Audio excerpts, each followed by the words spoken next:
यहाँ तुम्हें सिद्धार्थ नहीं मिलेगा। जिसके दर्शन पा मन को शांति मिले उसे भगवान कहते हैं, और जिस पावन स्थान पर जाकर शीश स्वयं झुक जाए उसे तीर्थ स्थान कहते हैं, और जिस मनुष्य को देखकर परमात्मा का स्मरण हो उसे बुद्ध कहते हैं। हे बुद्ध, आपकी साधना का मार्ग मैंने स्वयं चुन यह निर्णय लिया है। भूतकाल स्वप्न था, मेरा यथार्थ आज है, ये क्षण है। आपकी करुणा के उदाहरण ने मुझे बदल दिया। करुणा के द्वारा ही किसी भी जीव की पीड़ा समझी जा सकती है, उसके दुखों को दूर किया जा सकता है। तुम्हारे विचार उत्तम है। विचार जब तक कर्म न बने उनका कोई अर्थ नहीं है। ये आप ही के वचन है। आपने ये भी कहा था कि no importa lo पढ़ लो, कह लो, किंतु वो जब तक आपके कृत्य में ना हो तब तक उनका कोई लाभ नहीं। तुम्हें दीक्षा मिलेगी। एक अंतिम इच्छा है, यदि आप पूर्ण करें तो मुझे दीक्षा आप दें। आप इन्हें दीक्षा के लिए तैयार करें, मैं स्वयं इन्हें दीक्षा दूंगा।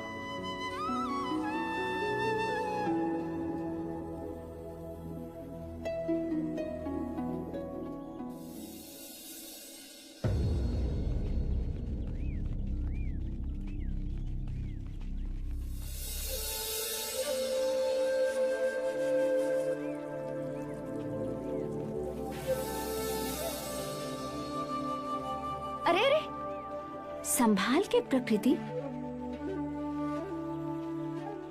तो वो वही भिक्षु है ना जिसे देखने के लिए तो यहाँ इतनी दूर तक पानी भरने आती है। पर प्रकृति, उस भिक्षु के प्रेम ने देख तेरी क्या हालत कर दी है। वो कोई साधारण भिक्षु नहीं, उनका नाम आनंद है। प्रकृति, तेरे आनंद यहीं आ रहे हैं। कृपया मुझे पानी पिलाएंगी? जी।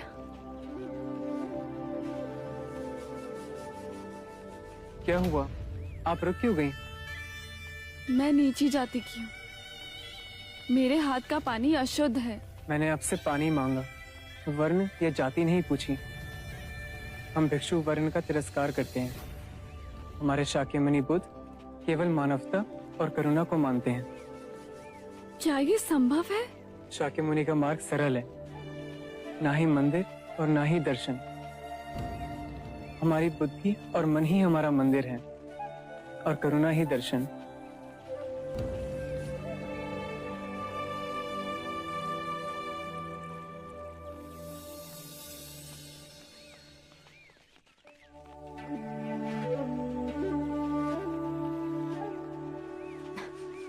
अरे बस खड़ी रह के निहारती रहेगी या जाके उससे बात भी करेगी? पर क्या बात करूं? बुद्धू, जाके उसे भोजन के लिए आमंत्रित कर। जा। सुनिए,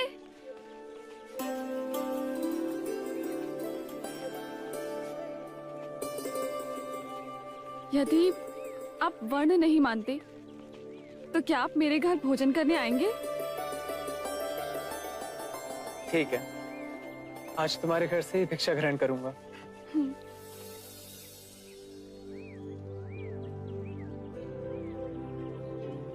दाल?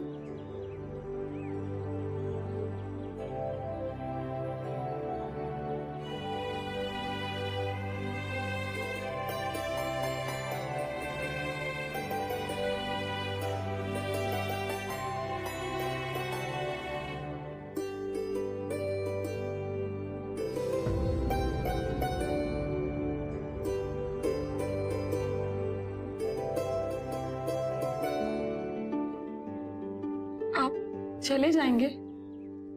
हाँ। आपने मुक्ति के बारे में कहा, प्रेम के बारे में क्या कहेंगे?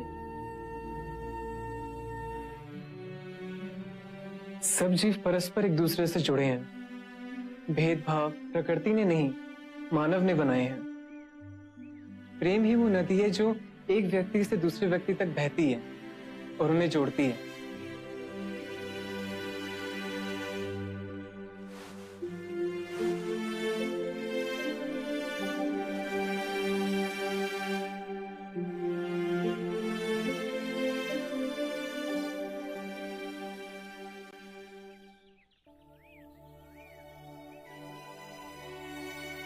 कब से देख रही हूँ। तुझे उस भिक्षु से लगाव तो नहीं हो गया ना? माँ, तुम्हें मेरे विवाह की बहुत चिंता रहती है ना? मैंने अपना वर चुन लिया है। मैं आनंद से ही विवाह करूंगी। बावरी हो गई है तू। वो भिक्षु है, उसने संसार त्याग दिया है। तो क्या हुआ? पुनः सांसारिक हो जाएंगे। ऐसा नहीं होता। तुम चाहो तो ऐसा हो सकता है माँ, ये संभव है। तुम जादू तो ना जानती हो ना? ऐसा कोई मंत्र फेरो कि वो मेरा हो जाए।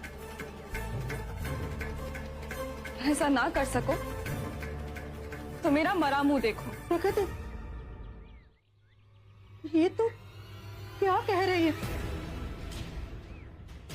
ठीक है,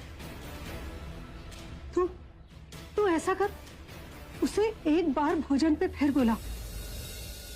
मैं वशीकरण के दाने बना दूंगी, उसके भोजन में मिलाकर उसे खिला देना, और फिर जो मैं कहूं वही करना। और फिर देखना, बुद्ध का वो भिक्षु सदा के लिए तेरा हो जाएगा।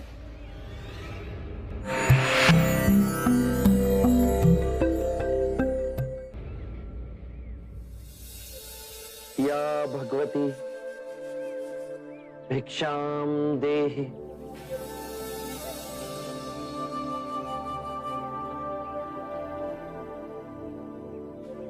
बुद्ध, बुद्ध, जल्दी चाहिए, नहीं तो अनर्थ हो जाएगा। अहिंसक को लोग मार रहे हैं।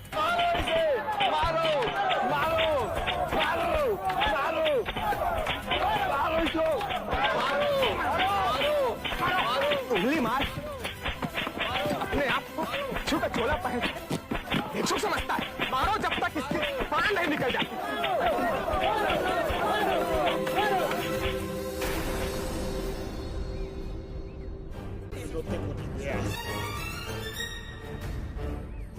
बुद्ध, क्यों इस हत्यारे अंगुलीमाल की रक्षा कर रहे हो? कितने लोगों की जाने ली है इसने? अब ये अंगुलीमाल नहीं, इसका नाम अहिंसक है।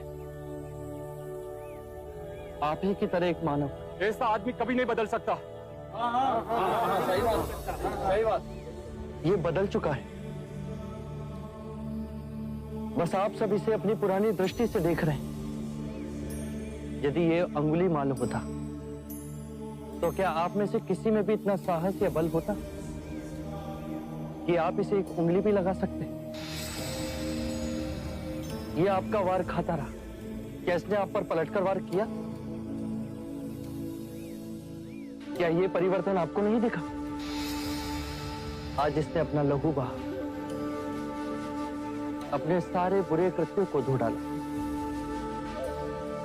आपके प्रत्येक वार को प्रेम से स्वीकार किया,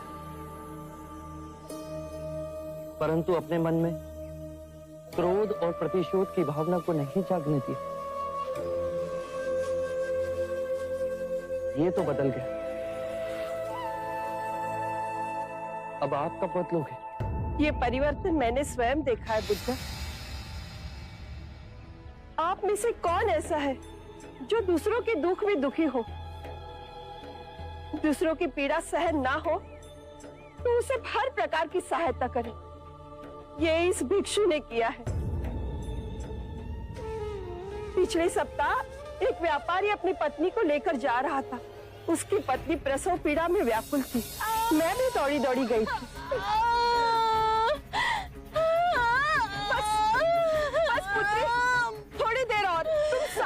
मत छोड़ना।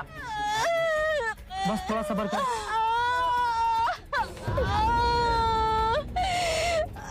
ये कैसे चित?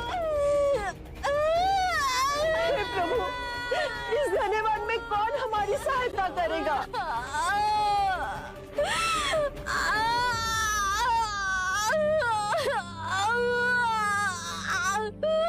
क्या हुआ बहन? इस स्त्री को प्रसव पीड़ा उठी है और इस घनेवन में हम कुछ भी नहीं कर पा रहे। कब तक ये कष्ट भोगेगी? कहीं इसके और इसके बच्चे के प्राण न चले जाए। ऐसा नहीं होगा। मैं स्वयं अपने गुरु के पास जाऊंगा, वो अवश्य मार्ग बताएंगे। शीघ्र ही आइए। व्यथित हो अहिंसक मेरे समक्ष आए और मेरे पैरों में गिरकर रोने लगा। शक्यमुनि, एक स्त्री गहन प्रसव पीड़ा में, उन्हें कुछ हो गया तो आप ही कुछ ऐसा मार्ग बताइए जिससे मैं उन दोनों की रक्षा कर सकूं। दौड़ के जाओ और उससे कहो, बहन, जिस दिन से मेरा जन्म हुआ है मैंने जानबूझकर किसी भी प्राणी को कष्ट नहीं पहुंचाया, हानि नहीं पहुंचाई। मेरे सत्कर्म तुम्हारा सुरक्षा कवच बने, आपकी और आपके शिशु की रक्षा करें। ये तो झूठ होगा प्रभु। सत्य तो ये है कि मैंने आज तक बहुत से प्राणियों को कष्ट पहुंचाया है। अगर मैंने ऐसा कहा तो वो माता और शिशु तुरंत ही प्राण त्याग देंगे। तो तुरंत जाओ और स्त्री से कहो कि जिस दिन से मेरा धर्म में पुनर्जन्म हुआ है उस दिन से मैंने किसी भी प्राणी को कष्ट नहीं पहुंचाया, हानि नहीं पहुंचाई। मेरे सत्कर्म आपका सुरक्षा कवच बने और आपकी और आपके शिशु की रक्षा करें। मेरे निम्न सत्कर्म उन्हें बचा लेंगे। अवश्य। ये तुम्हारी अपनी कमाई है, या तो इसे तुम स्वयं के लिए बचा के रखो या किसी पराये के लिए त्याग कर दो। अपने कमाए सत्कर्म को किसी पराये पर न्योछावर करने के लिए अहिंसक ने एक क्षण नहीं सोचा। धीरज, हे भगवान, सहायता कर हमारी। थोड़ी देर और बच्चा। बस पुत्री, हो गया। बहन, जिस क्षण से मैं भिक्षु बना उसके पश्चात मैंने कोई ऐसे कर्म नहीं किए जिससे कोई प्राणी को हानि पहुंचे या कोई कष्ट पहुंचे। मेरे सत्कर्म आपके लिए सुरक्षा कवच बने। आप दोनों की रक्षा करें।